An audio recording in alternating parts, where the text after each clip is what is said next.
All right, Erin with the Boys and Girls Club talking to me now about the status of the Boys and Girls Club. Erin, I know you just opened some of your centers back up, and how's that going? Natalie, it's going great. In March, when many of the school systems closed down, we did alongside of them, but we immediately, within days, went right into our next form of serving the community. That included distributing meals, virtual programming for our 10,000 members to have access to, and with our social emotional workers that we have, licensed social workers on staff, we're able to make calls to families and kids to check in with them on a weekly basis. In fact, we made more than 6,500 calls to family. So that's how we've really been using our staff over the last few weeks. But now here we are, it's summer. And the first week of June, we've opened up 2 Boys and Girls Clubs. And over the next couple of weeks, we'll open to be at 9 Boys and Girls Clubs by the end of the month.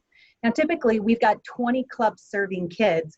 This summer, we've cut back to 9 so that we can meet the social distancing requirements, the child care ratio requirements, and there are an extensive amount of costs associated in our post-COVID world that we didn't have before.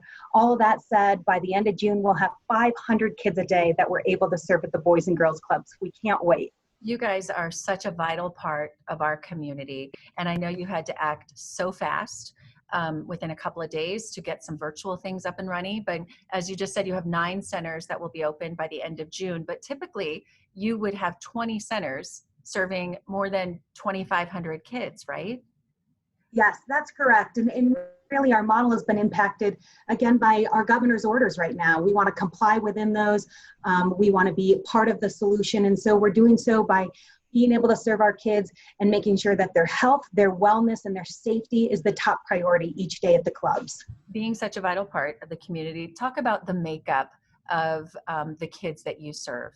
I know you have a lot of families who are lower income, who are really relying on you, and they need you there so they can get back to work. You're absolutely right. We've got families, the average Boys and Girls Club family is making less than $25,000 a year. You know, putting costs to childcare, daycare, and otherwise is just not an option for our club parents. And so having a place like Boys and Girls Clubs that just charges $2 a year is so important. Number one, so that kids have a safe place to go, but also so that our parents can return to the Denver workforce and know that their kids are safe every day. They're getting a hot free meal every day and endless enriching activities to keep them occupied and learning through these summer months. Yeah, kids need that interaction.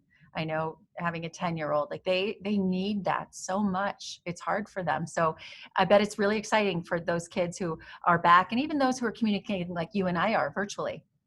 It is. And what's great is we've got a multi-platform way to serve kids. We still have our virtual programming. That's going strong. We've got club to go kits where we're sending activity kits home with families, sending meals home so that kids can do those, they can get outside and be active. And for the kids who need a safe place to go, the clubs are open so parents can work all day and their kids are being supervised at the clubs. I know it's tough for nonprofits right now across the board, and you're still trying to raise money. It's such an important part of what you do. How can people who see the need, they know that you have it, how can they help you?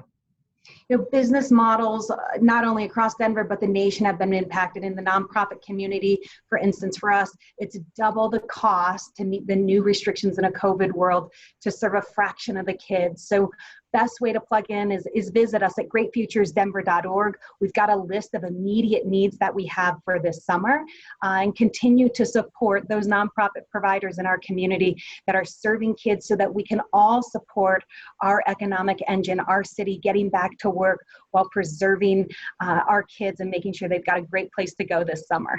Erin, thanks so much to all of the folks at the Boys and Girls Club here in Denver, and to you and to all those kids out there too. We're rooting for you. We're here. We hope to be somewhere that they can lean, and we know that you especially are that. So thanks so much. Thank you.